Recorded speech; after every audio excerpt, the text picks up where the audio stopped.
ಈ ಸುದ್ದಿಯ ಪ್ರಾಯೋಜಕರು CSC ಅಕಾಡೆಮಿ ಫಾರ್ ಸ್ಕಿಲ್ ಹಾಗೂ ಕಂಪ್ಯೂಟರ್ ತರಬೇತಿ ಕೇಂದ್ರ, ವಿವಿ ರಸ್ತೆ, MUGB. ದೇಶದಲ್ಲಿ ನಮ್ಮ ಭೂಮಿ ಹಾಗೂ ನಮ್ಮ ದೇಶಿ ತಳಿಯ ಬೀಜಗಳು ನಶಿಸುತ್ತಿರುವ ಸಂದರ್ಭದಲ್ಲಿ ಕುಲಾಂತರಿ ತಳಿಯ ಆಹಾರದ ಬಗ್ಗೆ ಸುಪ್ರೀಂ ಕೋರ್ಟ್ ನೀಡಿರುವ ಆದೇಶ ರೈತರ ಪಾಲಿಗೆ ಮರಣ ಶಾಸನವಾಗಿದೆ ಎಂದು ಸಂಪೂರ್ಣ ಸಾವಯವ ಸಂಘದ ತಾಲೂಕು ಅಧ್ಯಕ್ಷ MN ಮಹೇಶ್ ಕುಮಾರ್ ವಿಷಾದಿಸಿದರು. ಪಟ್ಟಣದ ತಾಲೂಕು ಕಚೇರಿ ಆವರಣದಲ್ಲಿ ಕುಲಾಂತರಿ ತಳಿಯ ಆಹಾರಗಳನ್ನು ತಿರಸ್ಕರಿಸುವಂತೆ ಆಗ್ರಹಿಸಿ ಸಂಪೂರ್ಣ ಸಾವಯವ ಕೃಷಿಕರ ಸಂಘದ ವತಿಯಿಂದ ಹಮ್ಮಿಕೊಂಡಿದ್ದ ಪ್ರತಿಭಟನೆಯಲ್ಲಿ ಭಾಗವಹಿಸಿ ಮಾತನಾಡಿದ ಅವರು, ದೇಶದಲ್ಲಿ ದೇಶೀಯ ಬೀಜಗಳನ್ನು ಉಳಿಸಿ ವಿಷಮುಕ್ತ ಭೂಮಿಯನ್ನು ಸಂರಕ್ಷಿಸುವ ಜವಾಬ್ದಾರಿ ಎಲ್ಲರ ಮೇಲಿದ್ದು ಸಂಘಟಿತರಾಗಿ ಹೋರಾಟವನ್ನು ನಿರಂತರವಾಗಿ ಹಮ್ಮಿಕೊಳ್ಳಬೇಕಾಗಿದೆ ಎಂದರು. ಪ್ರತಿಭಟನೆ ಮಾಡ್ತಾ ಇದ್ದೀವಿ. ತಾವುಗಳೆಲ್ಲ ಇದೇ ರೀತಿ ಇದು ಬರೀ ರೈತರ ಅಳಿವುಳಿನ ಪ್ರಶ್ನೆ ಇಲ್ಲ, ಸಾಮಾನ್ಯ ಜನರ ಭಾರತೀಯ ಪ್ರಜೆಗಳ ಅಳಿವುಳಿನ ಪ್ರಶ್ನೆ ಆಗಿದೆ. ಕಾರಣ ಏನು ಅಂದ್ರೆ, ಒಳ್ಳೆ ಆಹಾರ ಬಂದಿಲ್ಲ, ನೀವು ತಿಂದ್ರೆ ಆರೋಗ್ಯ ಹಾಳಾಗ್ತದೆ, ಆರೋಗ್ಯ ಹಾಳಾದ್ರೆ ಪರಿಸರ ಹಾಳಾಗ್ತದೆ, ಪರಿಸರ ಆದ್ಮೇಲೆ ಊರು ಹಾಳಾಗ್ತದೆ, ಊರಾದ್ಮೇಲೆ ರಾಜ್ಯ ದೇಶ ಎಲ್ಲ ಹಾಳಾಗ್ತದೆ. ಆ ದೃಷ್ಟಿಯಿಂದ ಎಲ್ಲರೂ ಕಾಯವಾಟ ಮತ್ತು ಎಲ್ಲಾ ಸಂಘ ಸಂಸ್ಥೆಗಳು ಮುಂದಿನ ಹೋರಾಟಗಳಿಗೆ ತಾವೆಲ್ಲ ಬೆಂಬಲ ಕೊಡಬೇಕು, ಈ ಕಾನೂನನ್ನು ಕಿತ್ತು ಒಗೆಯಬೇಕು ಅಂತ ಹೇಳಿದ್ರ ಮುಖೇನ ಸಾವಯವ ರೈತ ಮುಖಂಡ BM ನಂಜೇಗೌಡ ಮಾತನಾಡಿ, ಕುಲಾಂತರಿ ತಳಿಯ ವಿಚಾರದಲ್ಲಿ ಸುಪ್ರೀಂ ಕೋರ್ಟ್ ಆದೇಶ ಮಾರಕವಾಗಿದೆ. ಹೀಗಾಗಿ ಕೇಂದ್ರ ಮತ್ತು ರಾಜ್ಯ ಸರ್ಕಾರ ಕುಲಾಂತರಿ ತಳಿ ನಿಷೇಧಿಸುವ ನಿಟ್ಟಿನಲ್ಲಿ ಕಠಿಣ ಕ್ರಮ ಕೈಗೊಳ್ಳಬೇಕು. ಸೆಪ್ಟೆಂಬರ್ 29ರಂದು ತುಮಕೂರಿನ ದೊಡ್ಡ ಹೊಸೂರಿನಲ್ಲಿ ಹಮ್ಮಿಕೊಂಡಿರುವ ಹೋರಾಟದಲ್ಲಿ ಎಲ್ಲರೂ ಭಾಗವಹಿಸಬೇಕೆಂದು ಮನವಿ ಮಾಡಿದರು.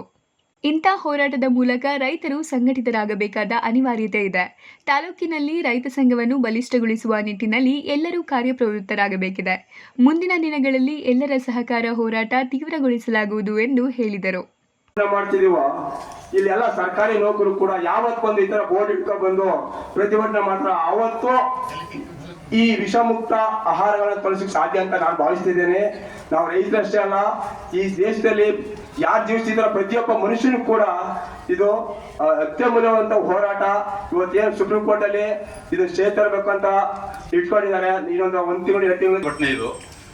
ದಯಮಾಡಿ ನಾವು ಇನ್ಕ್ರಿಮೆಂಟ್ಗೋ ಸಂಬಳಕ್ಕೋ ಇನ್ನೊಂದಕ್ಕೋ ಪ್ರತಿಭಟನೆ ಮಾಡ್ತಿಲ್ಲ.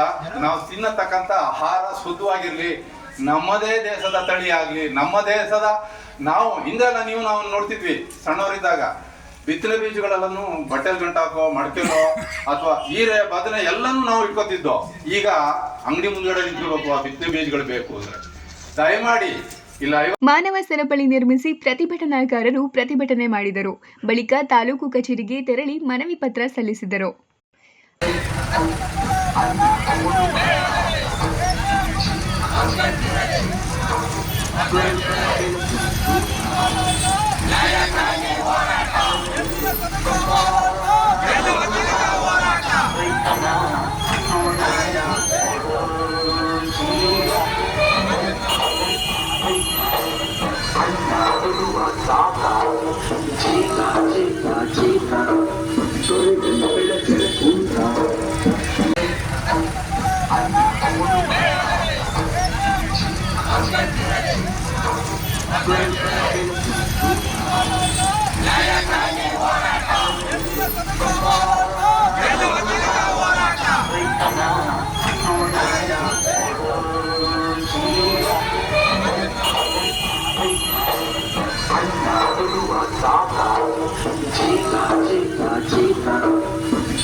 ಇದೇ ವೇಳೆ ಸಂಪೂರ್ಣ ಸಾವಯವ ಕೃಷಿಕ ಸಂಘದ ಕಾರ್ಯದರ್ಶಿ ಚಿಕ್ಕಣ್ಣ, ಖಜಾಂಚಿ ಗಜೇಂದ್ರ, ಮುಖಂಡರಾದ ಡಾಕ್ಟರ್ ಕಪನಿಗೌಡ, ಶಿವಕುಮಾರ್ ವಡ್ಡರಹಳ್ಳಿ, ನಾಗರಾಜ್ ಹಂಚಿಪುರ, ನಿತೀಶ್ ದುಗ್ಗನಹಳ್ಳಿ, ಕೇಶವಮೂರ್ತಿ, ಶಿವಕುಮಾರ್, ಬೂದನೂರು ಬೊಮ್ಮಯ್ಯ, ಕುಮಾರ್ ನಂದೀಪುರ, ಅಶೋಕ್ ಕ್ಯಾತನಹಳ್ಳಿ, ತಳಗವಾದಿ TR ಸೋಮೇಗೌಡ, ಪುರಸಭೆ ಮಾಜಿ ಅಧ್ಯಕ್ಷ ದಯಾಶಂಕರ್, ರೈತ ಮುಖಂಡರಾದ ಶಾಂತಕೃಷ್ಣ, ತನುಜಾ, ಸಿಂಧು ಸಂಘದ ಸದಸ್ಯರುಗಳು ಮತ್ತು ರೈತ ಮುಖಂಡರುಗಳು ಇದ್ದರು.